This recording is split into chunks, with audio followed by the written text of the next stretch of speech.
উপস্থিতি কুমিল্লাতে একটা ঘটনা ঘটেছে। একটা মেয়ে হিন্দু ছেলের সাথে পালিয়ে গেছে। সেটা মেয়েটা হলো মুসলমান, ছেলে হলো হিন্দু। জোরে বলেন নাউজুবিল্লাহ। আমার কাছে আপনারা যারা অনলাইনে আমার সাথে যুক্ত আছেন তাদেরকে আমি দেখাবো। আমার কাছে একটা স্ট্যাম্প আছে। আমি আমাদের ইয়াতে জসকোটে গিয়ে একটা হিন্দু ছেলে একটা মুসলমান মেয়েকে ভালোবাসে। এখন সে তাকে চিরদিনের জন্য জীবন সাথী হিসাবে পেতে চায়। তখন সে বলল যে আগে সে মৌখিকভাবে কালেমা পড়বে, তারপরে সে এফিডেভিট করবে। আমি বললাম যে না, আগে কোর্টে যাব, আগে এফিডেভিট হবে, তারপরে তোমার নাম চেঞ্জ হবে। মানে মুসলমান হওয়ার জন্য একটা বিধর্মীর যে প্রক্রিয়া করা দরকার সেগুলো আমি করব, তারপরে আনুষ্ঠানিকভাবে মিডিয়া টিডিয়া নিয়ে আমরা কি করব, তোমাকে কালেমা পড়াবো। সেটা আমি কিন্তু করেছি। কোর্টে গেলাম আমি। অ্যাডভোকেট সেলিম সাহেব, ওনার বাড়ি হচ্ছে আপনার বরুড়া বাতাইছড়ি। ওনার মাধ্যমে এফিডেভিট করলাম। করার পরে এখন ছেলেটা বহুত কৌশল করেছে আমার কাছ থেকে এই স্ট্যাম্পের কপিটা নেওয়ার জন্য, এফিডেভিট কপিটা নেওয়ার জন্য। কিন্তু আমি তাকে কপিটা দেই নাই, কারণ মেয়েটা তো জানে না যে সত্যিকার অর্থে সে কালেমা পড়েছে কিনা। কিন্তু এফিডেভিটে যে সই স্বাক্ষর হয়েছে, তার নাম চেঞ্জ হয়েছে, এটা দেখলে যেই কোনো লোকই মনে করবে সে মুসলমান। কথা বলেন। আমি কি করলাম, বুদ্ধি করে আমি বলছি না, যেদিন তুমি আনুষ্ঠানিকভাবে তোমার কি হবে কালেমা আমি তোমাকে পড়াতে পারবো, সেদিনই তোমার হাতে আমি একটা কপি রেখে তোমাকে আমি আরেকটা কপি দিয়ে দিব, আনুষ্ঠানিকভাবে তোমার বিয়ে হবে। কথা কি খারাপ বলছি? এই স্ট্যাম্প এফিডেভিট কপি এখনো পর্যন্ত আমার কাছে আছে, আজও পর্যন্ত ছেলের দেখা নেই। সম্মানিত উপস্থিতি, মেয়ে যখন উপযুক্ত হয় তখন উপযুক্ত পাত্রর হাতে তুলে দিতে হবে। ছেলে লম্বা চূড়া দেখলেই কিন্তু মেয়েকে বিয়ে দেওয়া যাবে না। আবার ছেলে যখন উপযুক্ত হয়, একটা ছেলের জন্য উপযুক্ত পাত্রী খুঁজে বের করতে হবে। এর মধ্যে সবচেয়ে বেশি গুরুত্ব যেটাকে দিতে হবে সেটা হলো ছেলের ক্ষেত্রে হোক আর মেয়ের ক্ষেত্রে হোক, সেটা হলো ছেলেটা ধর্ম ধনের ধনী কি না। কারণ আপনি সুন্দরের জন্য পাগল হয়েছেন। হ্যাঁ, আল্লাহ রাসূল বলেছে সুন্দর দেখার জন্য। সুন্দর, আমার আল্লাহ নিজেও সুন্দরকে আল্লাহ পছন্দ করে, কিন্তু সেই অহংকারী সুন্দরকে আল্লাহ পছন্দ করে না। আপনি সুন্দর দেখবেন, মেয়েটা সুন্দর আছে, মেয়ের বাবা ধনী আছে, মেয়েটা মানে বংশগুলি পরিবারের মেয়ে সবই আপনি দেখলেন, কিন্তু তার মধ্যে কি নাই, ধার্মিকতা নাই। এই সব কিছু থাকলেও মেয়েটাকে ঘরে তোলা যাবে। আবার ছেলের ক্ষেত্রেও কিন্তু সেটা প্রযোজ্য। ছেলের ক্ষেত্রেও কি আপনাদের কি কথা শুনতে খারাপ লাগে না ভালো লাগে? আজকে কিন্তু আমাদের সেই চোখ নাই। ছেলের জন্য নামাজি বউ খুঁজে, কিন্তু মেয়ে কিন্তু একবারে আপনার চুল গুলো ঢিলাঢালা করে, আপনার ঘোমটা টোমটা ফেলে, লজ্জাস্থান ভালো করে না ডেকে শপিং কমপ্লেক্সে চলে গেছে। মনে রাখতে হবে, প্রত্যেকটা বাবার ঘরে যদি ধার্মিক মেয়ে তৈরি করা যায়, প্রত্যেকটা বাবার ঘরে ধার্মিক গোয়াটও চলে যাবে। আপনারা মনে আমার কথা বোঝেন নাই?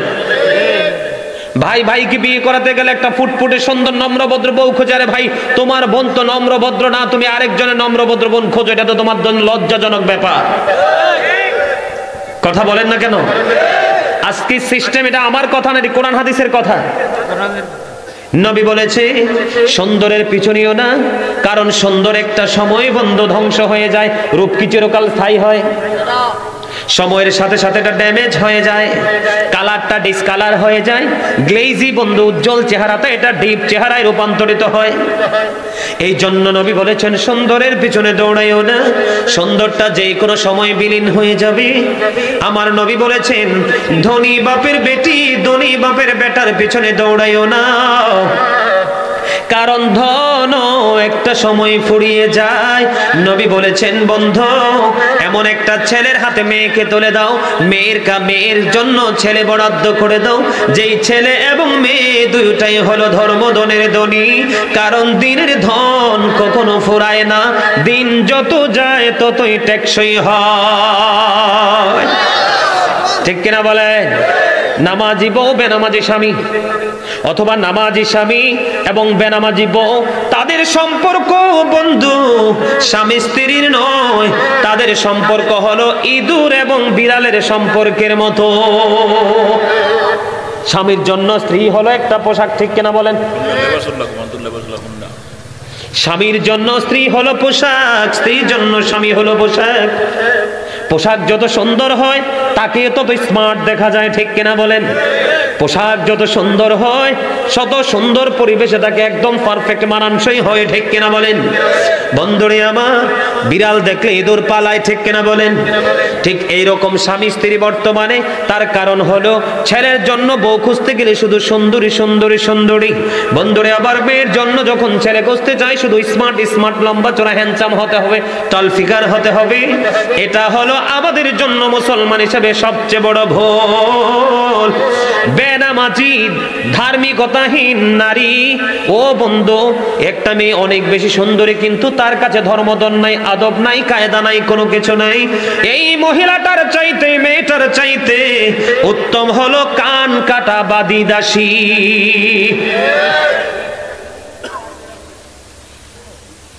আজকে আমাদের সুস্থ মস্তিষ্কটা বিলীন হয়ে গেল কোথায়? পৃথিবীর চাকচিক্যময় পরিবেশ, কোলাহল পরিবেশ আমাদেরকে ধ্বংস করে দিয়েছে, ঠিক কিনা বলেন? আজকের ছেলে মেয়ে মানুষ না মানুষ? কথা কয় না, আরো জোরে বলেন না কেন? ছেলে বলেন মেয়ে বলেন, এটার সাথে এটার যুক্ত আছে। আল্লাহ রাসূল বলেছেন কি জানেননি? আল্লাহ রাসূল বলেছেন আদিবু আওলাদাকুম আলা থালাসি খিসালিন হুব্বি নবিকুম ওয়া হুব্বি আহলি বাইতিহি ওয়া আলা কিরাআতিল কুরআন। আমার নবী বলেছেন তোমরা তোমাদের সন্তানদেরকে তিনটা বিষয় শিক্ষা দাও।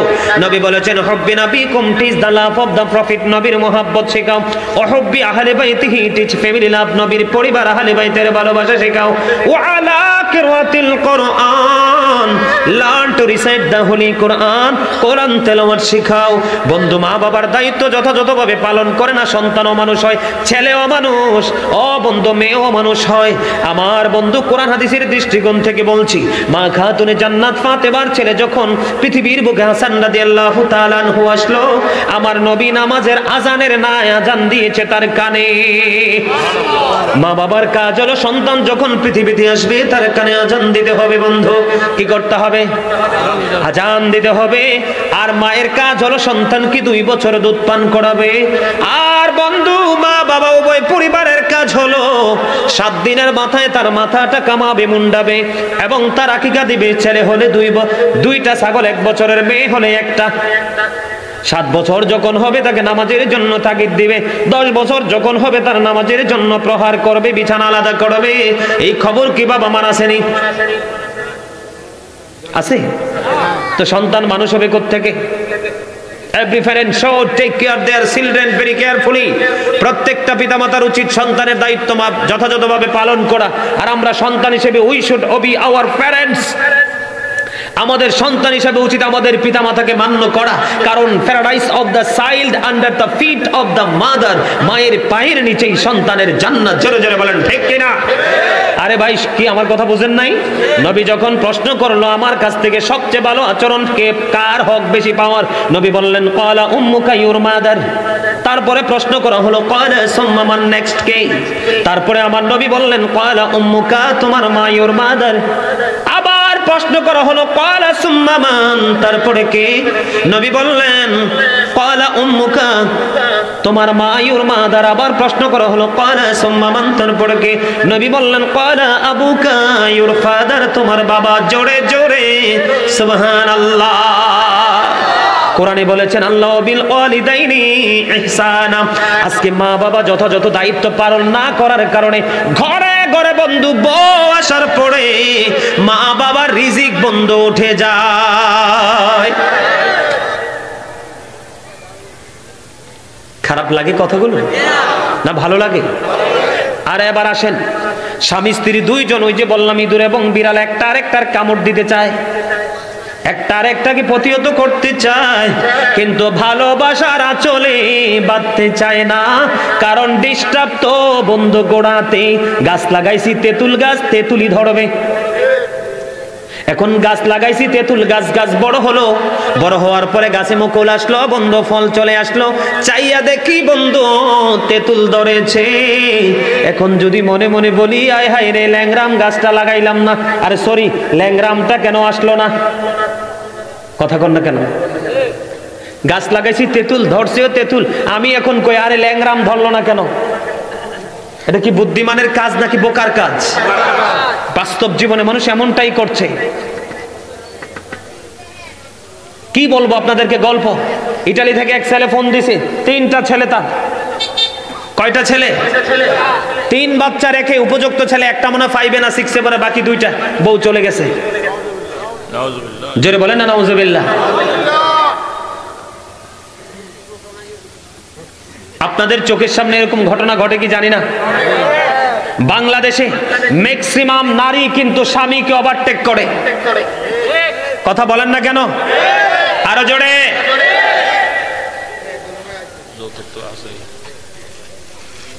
আইতেছি তো দাদা, একটু সময় দিতে হইব তো। কথা বলেন না কেন? আছে না নাই? ঘটনা ঘটে কিনা? আরো জোরে বলেন।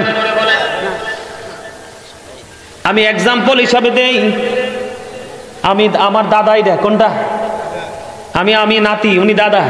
তো দাদা নাতি মুরব্বীর মুখে শুনছি, বড় লোকের হইলো আদরের হাতি আর গরিবের হইলো আদরের নাতি। কথা কয় না? বড় লোকে হাতি চড়ায় আর গরিব তার নাতি চড়ায়। কথা কয় না কেন? বন্ধুরে আমার, আমি আমার দাদার চাদর, দাদা কিছু মনে করেন না, এক্সাম্পল দিচ্ছি তাদেরকে, এক্সাম্পল। দাদার চাদরটা ধরে একটু টান দিলাম, দাদা কিন্তু হাসে। কি? আমিও একটু টান দিতে পেরে খুশি, আমিও নাতি খুশি। এর চেয়ে বেশি খুশি হওয়ার কথা একটা স্বামী তার স্ত্রীকে দেখে আর স্ত্রী তার স্বামীকে দেখে। কারণ স্বামীর সোহাগ পৃথিবীর কেউ দিতে পারে না একটা স্ত্রীকে, ঠিক কিনা বলেন? আবার স্ত্রীর সোহাগ তার স্বামীকে যেভাবে দেয়, এটা আল্লাহ প্রদত্ত একটা বিশেষ নিয়ামত। এই নিয়ামত একজন আরেকজনকে স্বামী স্ত্রী ছাড়া কেউ দিতে পারে না। আছে না নাই? এখন বন্ধু, স্বামী যদি নিঝুম রাত্রিতে স্বামী যদি স্ত্রীর চাদর ধরে টান দেয়, তার কাছে ভালো লাগে না। আর মোবাইলে আরেকজন পরপুরুষ টেলিফোন করলে এটা অনেক বেশি টেস্টি হয়। কথা বলেন না কেন? জোরে বলেন না নাউজুবিল্লাহ। বন্ধুরে আমার, আমি হাদিস শরীফ থেকে বলছি বন্ধু বোঝানোর জন্য। একজন স্বামী সারাদিন পরিশ্রম করলো, সারাদিন ক্লান্তি শেষ করে যখন স্বামী স্ত্রী বিছানায় চলে গেল, স্বামীর মন চেয়েছে স্ত্রীর সাথে বন্ধু তারা আলিঙ্গন করবে, তাদের আত্মা এবং দৈহিক আলিঙ্গন হবে, মেলামেশা হবে, স্বামী স্ত্রী একটা মধুর মিলনে আবদ্ধ হয়ে যাবে।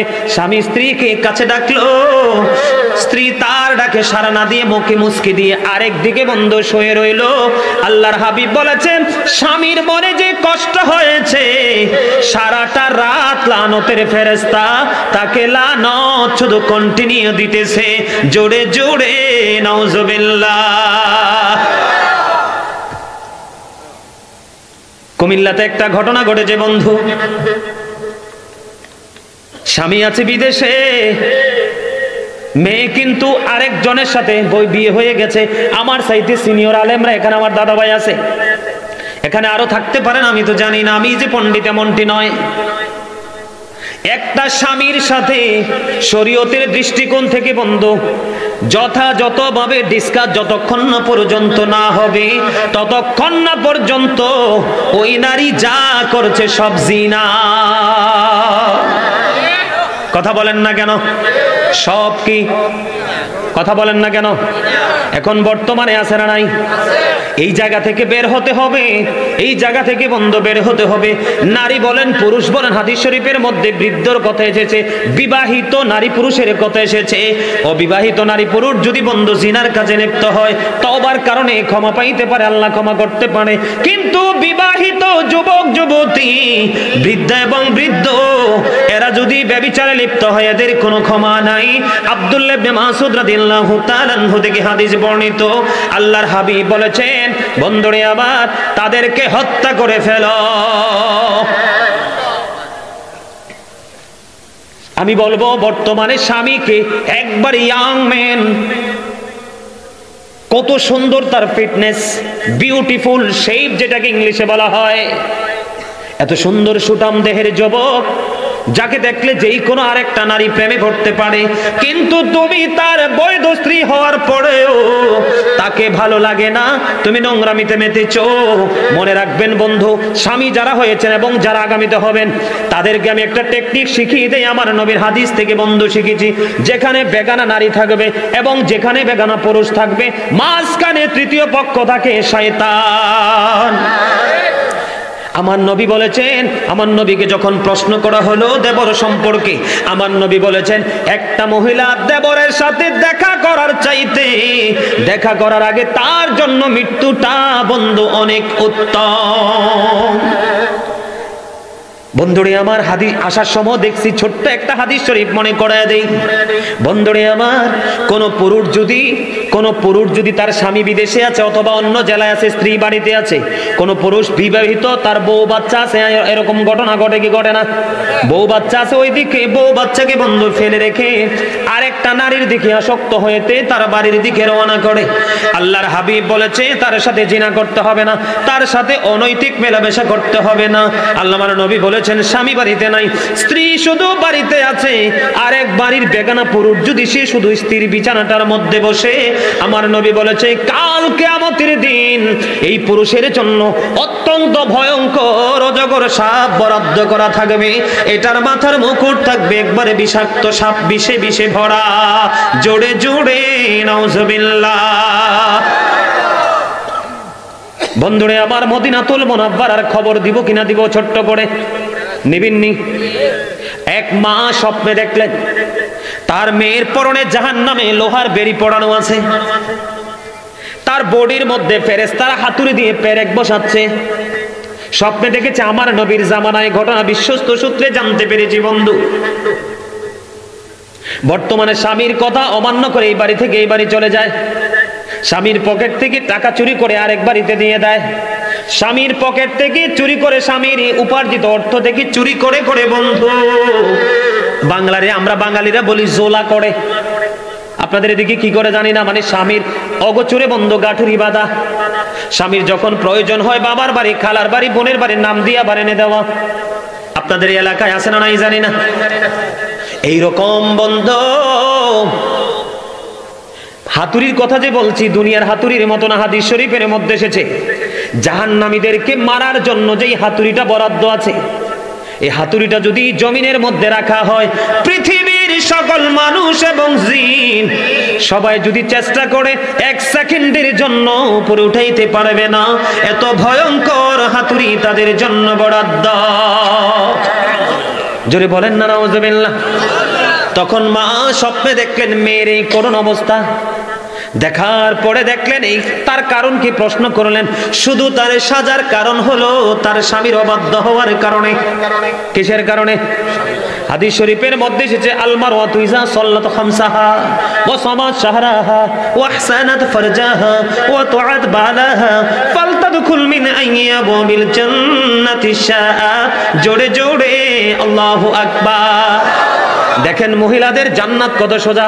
যেই মহিলা 5 ওয়াক্ত নামাজ পড়বে, রমজান মাসে রোজা রাখবে, লজ্জাস্থানকে হেফাজত করবে। আমি কিন্তু এই জন্য হাদিস শরীফের একটা অংশ লজ্জাস্থানের কথা বলেছি। হযরত শাহুল ইবনে সাদ রাদিয়াল্লাহু তাআলা আনহু থেকে হাদিসে বর্ণিত, আমার নবী বলেছেন যেই ব্যক্তি 2 সোয়ালের মধ্যখান এবং 2 রানের মধ্যখানের দায়িত্ব নিতে পারবে, আমি নবী তার জান্নাতের দায়িত্ব নিয়ে নিব। কথা বুঝেন নাই? 2 সোয়ালের মধ্যখান মানে মুখ, 2 রানের মধ্যখান মানে লজ্জাস্থান। মানুষই 2 জায়গা দ্বারা বেশি পাপ করে,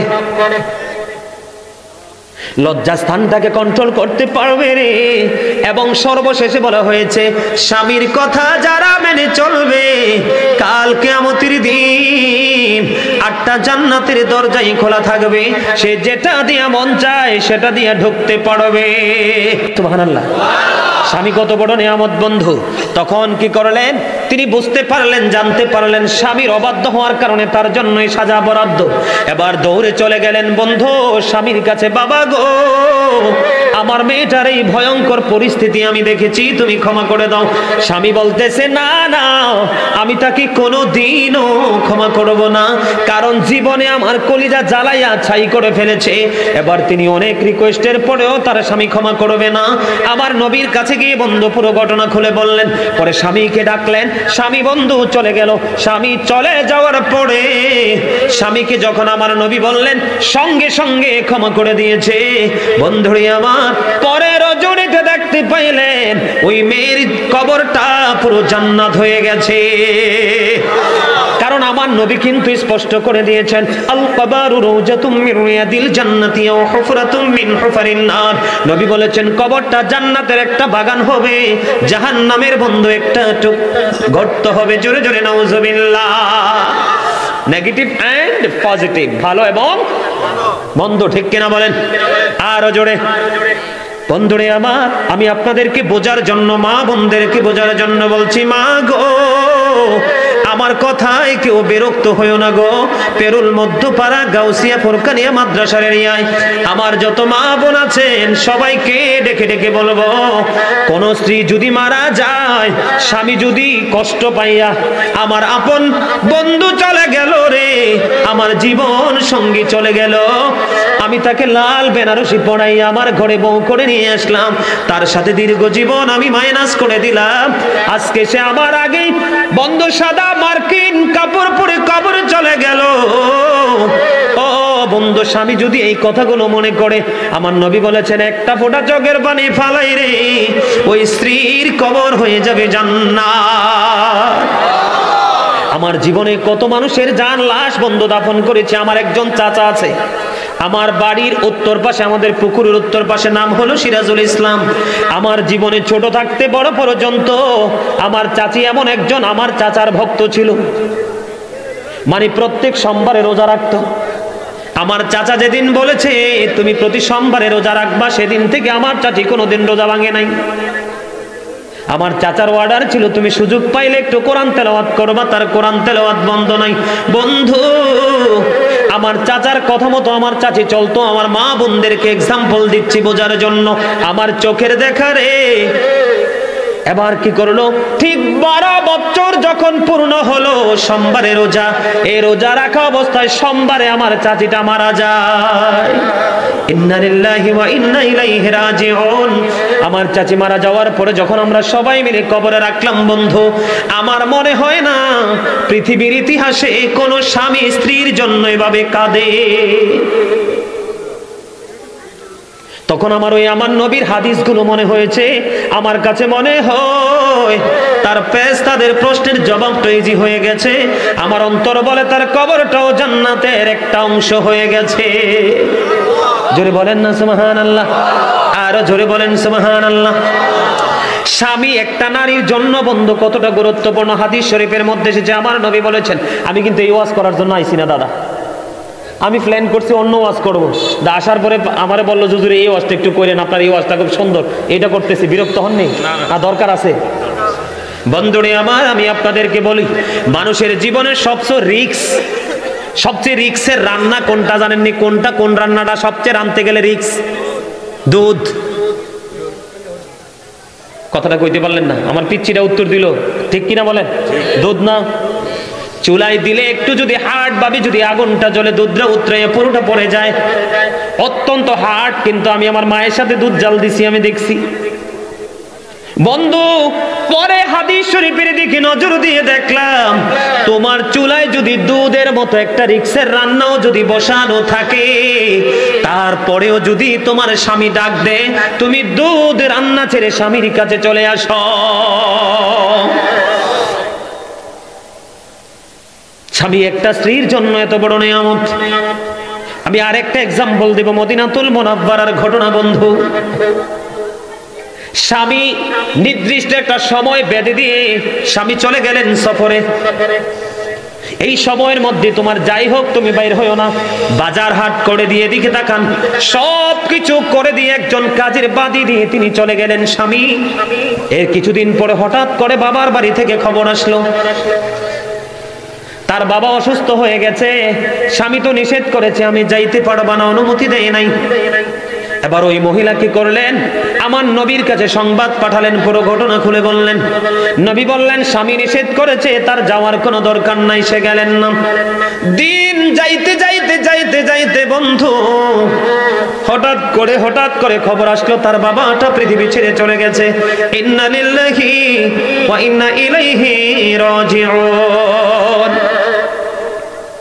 আবার নবীর কাছে খবর গেল, বাবা পৃথিবী থেকে চিরবিদায় নিয়েছে, আমি কি বাবার মুখটা দেখতে পারবো? এখানে নবী বললেন, স্বামী নিষেধ করেছে, যাওয়ার কোনো দরকার নাই। একদিকে স্বামীর নির্দেশ মানলো, আর একদিকে বন্ধু নবীর অর্ডারটা মানলো। বাবাকে কাফন দাফন করে সম্পূর্ণ হয়ে গেল। আমার নবী রজনীতে স্বপ্নে দেখে বন্ধু, শুধু ওই মেয়েটার স্বামীর কথা মানার কারণে এবং আমার নবীর নির্দেশকে তার বাস্তব জীবনে বাস্তবায়ন করার কারণে আল্লাহর হাবিব স্বপ্নে দেখেছে মহিলার বাবা জান্নাতি। আর জোরে বলেন না সুবহানাল্লাহ, আর জোরে বলেন না সুবহানাল্লাহ। বন্ধুরে আমার, স্বামীকে অক্ষরে বন্ধু মেনে নিতে হবে। স্বামীর কথা ছাড়া এই বাড়ি থেকে ওই বাড়ি যাওয়া যাবে না, বোনের বাড়ি যাওয়া যাবে না, খালার বাড়ি যাওয়া যাবে না। বলে হুজুর ইসলাম কি এত কঠিন? না না, ইসলাম কঠিন না বন্ধু। একটা নারীর জীবনে স্বামী কি, কথা বলে না কেন? স্বামী, তারপরে হলো তোর বাবা, তারপরে হলো তার উপযুক্ত ভালো মন্দ বোঝার মতো সন্তান। এই তিনটা পুরুষ ছাড়া একটা নারী এক জায়গা থেকে স্থানান্তর হওয়া তার জন্য হারাম। কথা কি বুঝতে পারছেন? বলো হুজুর এই এরা নাই, কি করব? বাবা থাকলে বাবার অনুমতি নেবেন, সিস্টেম অনুযায়ী যাবেন, কিন্তু হুট করে নিজের পাওয়ার খাটিয়ে যেতে পারবেন না। আজকের মহিলারা স্বামীরে মানেনি। এখন কিছু আধুনিক যুগের কিছু ডিজিটাল মোল্লা বেরিয়েছে, ওরে বাবারে বাবারা এত স্মার্ট কথা বলে, মনে হয় যে ইসলামটাকে তারা নতুন করে নবায়ন করেছে। এরকম আছে না নাই? আরো জোরে। অনেকে প্রশ্ন করে থাকে যে হুজুর আসলে কি স্বামীর পায়ের নিচে স্ত্রীর ব্যস্ত? আসলে কি স্বামীর পায়ের নিচে স্ত্রীর ব্যস্ত না, স্বামীর সন্তুষ্টিতেই স্ত্রীর সুখ। এটাকেই বলা হয়। এটা বুঝে নিতে হবে তো। কথা কি বুঝতে পারছেন? এখন বলে হুজুর সব কথা কি, সব দায়িত্ব কি শুধু স্ত্রীর? সব দায়িত্ব শুধু স্ত্রীর? স্বামীর কি কোনো দায়িত্ব নাই? স্বামীর আরো বড় দায়িত্ব আছে, আছে না নাই? বউ একটা রেখে আরেকটা করে বিয়া, অনুমতি নাই। কথা কন না কেন? আইক্কাওয়ালা বাস যখন পুরুষের কাঁধে উঠবে তখন একটু টেনশনে পড়বেন, ঠিক কিনা বলেন? এতদিন একটু আর এতক্ষণ একটু আরাম লাগছে, কিন্তু কারণ একতরফা বউয়ের কাঁধে গেছে সব, ঠিক না বেঠি? আপনি স্বামী হয়েছেন, স্বামীরও কিন্তু দায়িত্ব আছে। আপনি বিয়ে 4টা করেন, কয়টা? কথা কয় না কেন? আপনার দেহের বাঘ, অর্থের বাঘ, ভিটার বাঘ, সব ধরনের বাঘ আপনি 4টা করে দেন, আপনার জন্য 4টা বরাদ্দ। আমরা বাংলাদেশের মানুষ একটা করে, আপনারা জানেন কিনা জানি না, গোপন রহস্য। আপনারা দেখবেন বাঙালি পুরুষদেরকে বন্ধু, বিদেশি নারীরা বাঙালি পুরুষের প্রতি বেশি আসক্ততা, দুর্বলতা, জানেননি এটা? এটা অনেকেই জানেন না, ম্যাক্সিমাম লোকই জানতে পারেন না। তার কারণ কি? বাংলাদেশের পুরুষদের প্রতি বিদেশি নারীদের সবচেয়ে বেশি লোভ বন্ধ। তার কারণ হলো তাদের দেশের স্বামীরা কয়টা করে বিয়ে হিসাব ছাড়া একটা স্ত্রী তার স্বামীর কাছ থেকে যেটা পাওয়ার এটা পায় না। কিন্তু বাংলাদেশের পুরুষ ম্যাক্সিমামই একটা স্ত্রী নিয়ে ঘর করে। পৃথিবীর নারীরা সব দিতে রাজি, কিন্তু স্বামীর ভাগ কাউকে দিতে রাজি না। কথা বলেন না কেন? এটা সৎ নারীরা। কোন নারীরা? অসৎরার তো একটু আগে বললামই তো কত কিছু, আরো কত কিছু আছে, আছে না নাই? দাদা আসেনি? স্বামী ঘরে থুইয়া, শোনেন, স্বামী ঘরে থুইয়া পুরুষের মতো চলে, এদেরকে হাদিস শরীফের মধ্যে সে এদেরকে বলা হয় মর্দা মহিলা। কি মহিলা? মর্দা মহিলা। এদের জন্য খাবার বরাদ্দ আছে, একবারে একটু কই শেষ করে এই যাই মহিলারটা। তাদের জন্য একটা খাবার আছে বরাদ্দ। কি খাবার? যেই নারী পুরুষের পোশাক পরে সেটা দায়ুস, যেই পুরুষ নারীর পোশাক পরে সেটাও দায়ুস, যেই পুরুষ নারীর জুতা পরে, যেই নারী পুরুষের জুতা পরে তামাশা করে করে, এই দুইটার জন্য বন্ধু হাদিস শরীফের মধ্যে যে আমার নবী বলে আল্লাহ লানত দিয়েছেন, নাউজুবিল্লাহ। তাদের জন্য একটা খাবার বরাদ্দ আছে, সেটার নাম হলো তিনাতুল খাবাল। ইয়া রাসূলুল্লাহ, এই তিনাতুল খাবালটা কি গো? আমার নবী বলেছেন আরেকটা জাহান্নামের নিংড়ানো রক্ত পুজ অথবা ঘাম। ওমা নাউজুবিল্লাহ কন্না কিল্লে।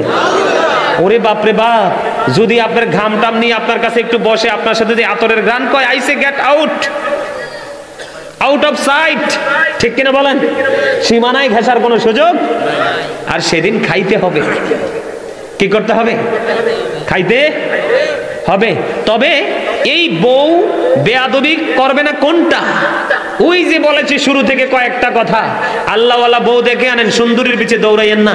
কারণ তেঁতুল গাছে যেমন তেঁতুল ধরে, আপনার ঘরে আরেকটা এলে এটাও এরকম হবে। একটু বড় হলে আপনার কাঁচা চুলগুলো সবগুলো সাদা করাই দিবে। কারণ এত বেশি টেনশনে আপনাকে রাখবে কন্টিনিউ, ঠিক কিনা বলেন? এবার স্বামীর কথায় আসি, বলবো কি বলবো না? এবার স্বামীর অর্ডার, স্বামীর কাজ হলো বন্ধু, আপনি দোকানে যদি এক কাপ চা খান, স্ত্রীকে নিয়ে বাসায় চা খাওয়াতে হবে। আপনার জন্য যদি পোশাক কিনেন, দামে বন্ধু ক্লাসিফাই থাকতেই পারে, কিন্তু বউকেও দিতে হবে। আর বউকে যদি না দিতে পারেন, তাকে যাইয়া বলবেন আই এম রিয়েলি সরি, কারণ আমার দরকার ছিল, বউ নিয়ে নিয়েছি। যখন আবার তোমার সময় হবে, তোমাকেই দিয়ে দিব। বাজারে মিষ্টি খাইছেন, বউর জন্য মিষ্টি নিতে হবে। এটা আমার নবীর অর্ডার। কার? নবীর সিস্টেম। নবী কেমন করে বউদের ভালোবাসতে জানেননি? বন্ধুরে আমার, একদিন নবীর একজন বিবি প্রশ্ন করলো, নবী গো, আপনি কাকে বেশি ভালোবাসেন একটু বলেন না। বন্ধু, আমার নবী মুখে কোনো উত্তর দিল না। আমার নবী সবাইকে একটা একটা করে খেজুর দিয়েছে। দাদা ভিকনি কি দিয়েছে? খেজুর দিয়ে বলছে, বউ তুমি, আমি যে তোমাকে খেজুর দিলাম, তুমি ওটা ওই ওয়াইফকে বলো না, ওই স্ত্রীকে বলো না। এমনি করে করে বন্ধু সবাইকে সমান করে খেজুর দিল। একজন সবাই খাইলেন, খাওয়ার পর একজন বন্ধু বিচিটা ফালাইতে গেছে, যাওয়ানের পরে বলে, আপনি কি ফালাইছেন? দেখে ফেলেছ কই খেজুরের বিচি। এমনি করে করে বন্ধু একজন একজন করে সবার খবর সবার কাছে ওপেন হয়ে গেল। পরে দেখলো নবী সবাইকে সমান করে খেজুর দিয়েছে, তার মানে নবী সবাইকে সমান ভালোবেসেছে। কিন্তু বন্ধু, মা আয়েশা সিদ্দিকা রাদিয়াল্লাহু তাআলা আনহা তিনি একটা বয়ান দিয়েছেন। তিনি বলেছে, আমার আর কাউকে নিয়ে তো হিংসা হতো না, যতটা হিংসা হতো শুধু মা খাদিজাকে নিয়ে। জোরে জোরে সুবহানাল্লাহ। কয় আমার নবীর জীবনে কত কথা বলেছে, কত বক্তব্য দিয়েছে, কিন্তু সব কিছুর চাইতে ব্যতিক্রম ছিল আমার নবী যখন মা খাদিজাকে নিয়ে বলতে থাকতো গো, আমার নবী একটা মিনিটের জন্য কোনো ক্লান্তি বোধ করতো না, বিরামহীন ভাবেই বলতে থাকতো। মা খাদিজাকে আমার নবী বন্ধু এত বেশি ভালোবাসতেন। জোরে জোরে বলেন না সুবহানাল্লাহ, আরো জোরে বলেন না সুবহানাল্লাহ। এই জন্য মা আয়েশা বলেছে, আমার একটু হিংসা হতো, কারণ নবী মা খাদিজার প্রতি এত বেশি ভালোবাসা, প্রেম, শ্রদ্ধা, ভালোবাসা ছিল। জোরে জোরে সুবহানাল্লাহ। আর আমাদের দেশের ইংলিশ বক্তা কইছে মা খাদিজা বলে ইনটেক ছিল না। জোরে বলেন না নাউজুবিল্লাহ। সাবধান হতে হবে। যেই বক্তা বলেছে মা খাদিজা ইনটেক ছিল না, সেই বক্তাকে ভালো করে কোরআন হাদিস পড়তে বলেন। মা খাদিজার কবরে কোনো ফেরেশতা প্রশ্ন করার জন্য যায় নাই। জিব্রাইল আসতেছে আমার নবীর কাছে, জিব্রাইল এসে আমার নবীকে বন্ধু একটু মা খাদিজাকে নিয়ে বলতে চাই, একটু ধৈর্য ধরে শুনুন। মা খাদিজাকে নিয়ে বলবো। জিব্রাইল আলাইহিস সালাম আমার নবীর কাছে এসে সালাম দিলেন, ইয়া রাসূলুল্লাহ, নবী গো, আল্লাহ রাব্বুল আলামিন খাদিজাকে সালাম দিয়েছে, আল্লাহর পক্ষ থেকে আপনি খাদিজাকে সালাম পৌঁছে দিবেন, এবং আমি জিব্রাইলের পক্ষ থেকেও খাদিজাকে সালাম পৌঁছে দিবেন। জোরে বলেন না সুবহানাল্লাহ, আর জোরে বলেন সুবহানাল্লাহ। নবীর প্রেম কিরকম, আর আমাদের দেশের স্বামীদের প্রেম কিরকম। মেজো বউ বিয়ে করার পরে বড়টার কোনো খবরই নাই, বাচ্চা কাচ্চা তো আরো অবহেলা, ঠিক কিনা বলেন? আমি আপনাদেরকে বলি, হাদিস শরীফের মধ্যে এসেছে, যার একাধিক স্ত্রী রয়েছে বন্ধু, একটা দুইটা তিনটা চারটা, আপনি চাইলে সব ভাগ দিবেন, সমান সমান চারটা করেন, বৈধ। কিন্তু চারটা বিয়ে করার পরে যদি স্ত্রীদের ভাগের বেলায় যদি সমান দিতে না পারেন, আপনার অর্ধাংশ অকেজু হয়ে উঠবে, জাহান্নামে যেতে হবে। জোরে জোরে নাউজুবিল্লাহ। স্বামীরা কিন্তু একতরফা রাজত্ব কায়েম করতে চায়, অনেক স্বামী আছে না নাই? বন্ধুরে আমার, হাদিস শরীফের মধ্যে এসেছে একটা স্বামীর বিয়ের পরে মোহরানা দেওয়ার ক্ষমতা আছে, তার পাওয়ার আছে, এবিলিটি আছে। সে কিন্তু ইন্তেকাল করার আগে স্বামী স্ত্রীকে মোহরানা দিল না। মোহরানা বুঝছেন কাবিন কি? আপনার ক্ষমতা থাকার পর স্ত্রীকে পাওয়ার দেখাইলেন, নিজের ক্ষমতা দেখিয়ে কাবিন দিলেন না। এর মধ্যে আপনার মরণ হলো, সে তো আপনার সাথে জীবনটা মাইনাস করে দিল, তার উপায় কি? হাদিস শরীফের মধ্যে এসেছে যারা স্ত্রীর প্রতি নেই বিচার করবে না, কাবিন তাকে বুঝিয়ে দিবে না, তাকে কিয়ামতের দিন জিনাকারীদের অন্তর্ভুক্ত করা হবে। জোরে জোরে বলেন না নাউজুবিল্লাহ। এই মেয়ে আমার দিকে তাকান, কথায় কথায় বউকে শাসন করবেন না। আমার নবী বলেছেন 100টা অন্যায় করলে 99টা মাপ দিয়ে একটার জন্য শাসন করো। কয়টার জন্য?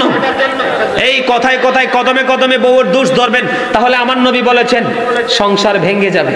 তার মানে তো বাঁকা হাড্ডি ভেঙে ফেলতে হবে, তার মানে সংসারটা ছিন্ন হয়ে যাবে। কথা কি বুঝে আসছে? স্ত্রীর জন্য সমতা রাখতে হবে, আবার স্ত্রীর ও স্বামীর জন্য সমতা বজায় চলতে হবে।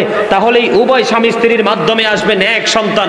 আর এই নেক সন্তান এমন হতে পারে আপনার সমাজ, আপনার মহল্লা, আপনার পাড়া, এমনকি দেশের মুখ উজ্জ্বল করতে। আলোকিত সন্তান পেতে হলে আলোকিত বাবা মা হতে হবে। কথা কয় না? আরো জোরে। এই আমার কথা কি মানতে রাজি? বিশেষ করে ছেলে মেয়ে একটা জায়গায় একটু ওয়েট করো, একটু অপেক্ষা করো, তারা তো আমার নিজের লোকে, ঠিক না? নিজের লোক না? আরে কথা কয় না? নিজের লোক কইতেও কষ্ট হয়। হাই হাই রে, শরীর একবারে উইক। আমার দিকে তাকান, বর্তমানে বাংলাদেশে বলৎকার আছে না নাই? সমকামিতা। কথা কয় না? মাদ্রাসার হুজুররা সাধারণ মানুষ করলে তো বুঝাইতাম, কি লেকচার মিডিয়ার সামনে, টিভির সামনে, কিন্তু অনলাইন মিডিয়াতে আসে হুজুরেই বলৎকারে যুক্ত। জোরে বলেন না নাউজুবিল্লাহ।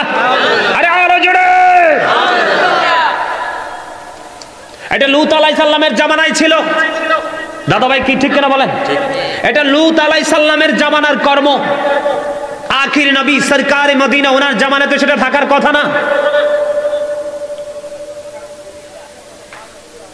বন্ধুরে আমার, এক্সাম্পল হিসাবে আমি আপনাদেরকে দিতে চাই, নিয়ে নেবেন। হযরতে সুফিয়ান সাউরি রাদিয়াল্লাহু তাআলা আনহু তিনি বলেছেন, আমি একদিন গোসলখানায় হাউজে প্রবেশ করলাম। প্রবেশ করার পরে আমি ছোট্ট ছোট্ট ফুটফুটে একটা নুরানি বাচ্চা আমার গোসলখানায় ঢুকলো। আমি বাহিরের মানুষগুলোকে ডেকে ডেকে বললাম, বাচ্চাটাকে আমার কাছ থেকে জলদি করে বাহিরে নিয়ে যাও। কই কেন গো, বাহিরে নিতে হবে কেন? তার কারণ হলো একটা নারীর সাথে থাকে একটা শয়তান, আর একটা যুবকের সাথে 10টার চাইতেও বেশি শয়তান থাকে। তুমি তাকে জলদি করে বাইরে নিয়ে যাও। আজকে বললাম আমি আপনাদেরকে, বন্ধু, আমি কোরআনের কিতাব থেকে গবেষণামূলক কথাগুলো বলছি। কারো পুত্র সন্তান যদি একবারে ফুটফুটে সন্তান, টুকটুকে নূরের টুকরার মতো থাকে, কখনোই কোনো উপযুক্ত ইয়াং প্রাপ্ত ছেলেদের সাথে কখনোই কোদাও দিবেন না। কারণ হযরতে আবু সাঈদ খুদরি রাদিয়াল্লাহু তাআলা আনহু থেকে হাদিস বর্ণিত, আমার নবী বলেছেন, একজন পুরুষ আর একজন পুরুষের লজ্জাস্থানের দিকে তাকায়ও না, একজন নারী আর একজন নারীর লজ্জাস্থানের দিকে তাকায়ও না। একটা পুরুষ আর একটা ইয়াং ম্যান আর একটা ইয়াং ম্যানের সাথে একই বিছানায় একই কাঁথার নিচে ঘুমায়ও না। একটা নারী আর একটা নারীর সাথে একই কাঁথার নিচে ঘুমায়ও না। জোরে জোরে সুবহানাল্লাহ। কিরে ভাই সুবহানাল্লাহ কচ্ছা কিল্লাই? আরে ব্যাকে মিলে সুবহানাল্লাহ কোন? কষ্ট হইছে সুবহানাল্লাহ কইতে? আমার নবী সব শিক্ষা দিয়েছে। হযরত মুহাম্মদ সাল্লাল্লাহু আলাইহি সাল্লাম was born in Arab country. His father's name was Abdullah. His mother's name was Amina. His father died before he was born. He lost his mother in his childhood. He was very truthful. জোরে জোরে বলেন আল্লাহু আকবার। আমার মুর্শিদ doctor Ahmad পেয়ারা বাগদাদি, আপনি জানেন নিশ্চয়ই, এমন একজন জাজরাইল আল্লাহর ওলি ছিলেন, এমন একজন ডক্টর ছিলেন, এমন একজন গবেষক ছিলেন, এমন একজন বিশ্লেষক ছিলেন, এমন একজন নবীর সাচ্চা আশিক ছিলেন, যিনি ছিলেন বসরা ইউনিভার্সিটির ইংলিশ লেকচারার। ইনি বলেছেন, of all the great religious personalities of all prophet Muhammad রাসূলুল্লাহ সাল্লাল্লাহু আলাইহি ওয়াসাল্লাম। জোরে জোরে বলেন না সুবহানাল্লাহ। আমেরিকার গবেষক মাইকেল এইচ হার্ট তিনি বলেছেন, the 100 A ranking of the most influential person in the history. 100 জন প্রভাবশালীর তালিকায় তিনি 100% চ্যাম্পিয়ন, সবচেয়ে শ্রেষ্ঠ প্রভাবশালী হিসেবে আমার নবীকে আখ্যা দিয়েছেন। জোরে জোরে বলেন না সুবহানাল্লাহ। আরে আরো জোরে বলেন না সুবহানাল্লাহ। Allah is all in all, follow his law and light for eternal success. জোরে জোরে বলেন না সুবহানাল্লাহ। আল্লাহ রাব্বুল আলামিন A to Z কমপ্লিটলি সবকিছুর মালিক, কিন্তু সেই মালিক হয় আমাদের জন্য দলিল হিসাবে আমাদের নবীকে পাঠিয়েছেন, ঠিক কিনা বলেন? আল্লাহ বলেছেন ফর এটার্নাল সাকসেস। এই দলিলকে যদি আমরা আঁকড়ে ধরতে পারি তাহলেই কিন্তু আমরা চিরস্থায়ীভাবে সফলতা অর্জন করতে পারবো। জোরে জোরে বলেন ঠিক না ঠিক? সেই দলিল কে? আপনার আমার নবী সরকার মদিনা। বলবো বলবো হাদিস শরীফ বলবো। বলৎকার, জিনা, সমকামিতা, এই ধরনের নোংরামির মাধ্যমে জারজ সন্তান পৃথিবীতে আসে না নাই? কথা কয় না। আমার নবী বলেছেন, ততক্ষণ পর্যন্ত তোমরা আমার উম্মত থাকবে যতক্ষণ পর্যন্ত তোমাদের মাঝে জারজ সন্তান আসবে না। যখনই তোমাদের মাঝে জারজ সন্তান আসবে রে, তখন আর তোমরা আমার উম্মত রইলা না। কারণ এগুলো ছিল লূত আলাইহিস সালামের জামানায় নোংরামি, নারী এবং পুরুষের পিছনের দিক দিয়ে যৌন সঙ্গম করা। জোরে জোরে নাউজুবিল্লাহ। দেখছেন কি চমৎকার হাদিস শরীফ। একটা পুরুষ আরেকটা পুরুষের লজ্জাস্থানের দিকে তাকায়ও, একটা নারী আরেকটা নারীর লজ্জাস্থানের দিকে তাকায়ও, একটা পুরুষ উপযুক্ত যুবক তাগড়া জোয়ান একটা জোয়ান আরেকটা জোয়ানের সাথে একসাথে একই কাঁথার নিচে ঘুমায়ও, একটা নারী আরেকটা নারীর সাথে একই বিছানার নিচে ঘুমায়ও। কি চমৎকার ডিরেকশন! এই জন্য আমি বলি, I like to study for help আদার। জোরে জোরে বলেন আল্লাহু আকবার। আরে আরো জোরে। চমৎকার কথা না বন্ধুরে আমার? আল্লামা ইবনে হাজার আসকালানি হযরতে হাসান ইবনে যাকওয়ান থেকে তিনি বর্ণনা করেছেন। বলবো, আমাদের সমাজের মধ্যে বড় লোকের বেটা বেটি আছে না নাই? দেশের মধ্যে আছে না নাই? হযরত ইবনে হাজার আসকালানি হযরতে হাসান ইবনে যাকওয়ান থেকে তিনি বর্ণনা করেছেন। তিনি বলেছেন, রে পৃথিবীর মানুষ, তোমরা বড় লোকের সন্তানদের সাথে মেলামেশা করিও না, ওঠা বসা করিও না, তাদের সাথে প্রেমের সম্পর্ক গড়ে তোলো না। আমাকে প্রশ্ন করতে পারেন, বলে হুজুর কেন গো বড় লোকের সাথে মেলামেশা কেন করব না? কারণ উনি বলেছেন, আল্লামা ইবনে হাজার আসকালানি তিনি বলে দিয়েছেন, বন্ধু, একটা অবিবাহিত নারীর চাইতে ভয়ঙ্কর হলো বড় লোকের সন্তানেরা। জোরে জোরে নাউজুবিল্লাহ। এই জন্য আমি বলি, the rich are not always happy. ধনীরা সব সময় সুখী, তবে ওই ধনী অলওয়েজ হ্যাপি আল গিনা গিনা নাফস। প্রকৃত ধনী হলো আত্মার ধনী, সেই ধনী হলো অলওয়েজ হ্যাপি। ঠিক কিনা বলেন? কথা কি বুঝেন নাই? কত কোটিপতির ছেলে গরিবের মেয়েকে পটায়ে পটায়ে ভালোবাসছে, তার ইজ্জত লুটে নিয়ে তাকে হত্যা করেছে। কথা কন না কেন? কত বড় লোকের বেটি আছে রে, গরিবের ঘরে সন্তান হয়েছে চাঁদের মতো সুন্দর, দেখলে যেই কোনো মানুষ তার চেহারার দিকে দেখলে আলহামদুলিল্লাহ বলতে বাধ্য হবে। এত সুন্দর চেহারা, ইউনিভার্সিটি শেষ করেছে বন্ধু, এবার কোথায় অক্সফোর্ড ইংলিশ মিডিয়ামে বন্ধু তার ক্যারিয়ারকে দাঁড় করানোর জন্য চলে গেল। কোটিপতির বেটি ছলে বলে কৌশলে বন্ধু তাকে ঘায়েল করলো। বন্ধু তার মধ্যে যেই সেটা যেটা ছিল সবচেয়ে বড়, তার জন্য যেই ছিল তার পবিত্রতা, তার সতীত্ব, তার যৌবন, এটা লুটে নেওয়ার পরে তাকে বন্ধু শূন্যে ছেড়ে দিয়ে আরেকজনের পিছু নিয়েছে, আছে না নাই? এই জন্য আল্লামা ইবনে হাজার আসকালানি তিনি বলেছেন হাসান ইবনে যাকওয়ান থেকে, তোমরা কি করো না, বড় লোকের সন্তানদের সাথে মেলামেশা করিও না। জোরে জোরে নাউজুবিল্লাহ। বড় লোকের বেটির সাথে হলে পুরুষ হবে দর্শন, কথা কয় না। বড় লোকের বেটির সাথে সম্পর্ক করলে, পরিচয় পরিণয় হলে পুরুষ হবে দর্শন, আর বড় লোকের বেটার সাথে যদি বন্ধু, গরিবের মেয়ে অত্যন্ত সুন্দরী রমণী, এবং সে হবে তার হাতে ধর্ষিতা। ঠিক কিনা বলেন? বিশেষ করে স্বামী স্ত্রীকে সব সময় নজরে রাখতে হবে, কারণ নারীদেরকে শয়তান রশি হিসাবে ব্যবহার করে। নারীদেরকে কি, পুরুষকে ঘায়েল করার জন্য নারীদেরকে শয়তানে রশি হিসাবে নারীদেরকে ব্যবহার করে। কথা বলেন, আমার কথাগুলো কি মানতে রাজি আছেন? এটা কবিরা গুনাহ, এটা হারাম, এটা নোংরামি। বর্তমানে আমাদের দেশে কিছু কথিত মাদ্রাসা আছে, দাদা আছে না নাই? এই মাদ্রাসাগুলোতে অনেক ইয়াং ছেলেরা কিন্তু এই বলৎকারের শিকার হয়। হয় কি হয় না? আমার দিকে তাকান, এই আমার দিকে তাকান। চোখের অপরাধ হলো দেখা, চোখের দেখাটা হলো জিনা। চোখের দিকে দেখাটা কি? জিনা। চোখে যখন নোংরা জিনিস দেখবেন তখন নোংরামি এসে কলবে ঠাঁই নিবে, আর যখন কলবে এসে নোংরামিটা জায়গা বাসা বাঁধবে তখনই দৈহিকভাবে নফসের নোংরামি শুরু হয়ে যাবে। ঠিক না ঠিক? আরো জোরে বলেন।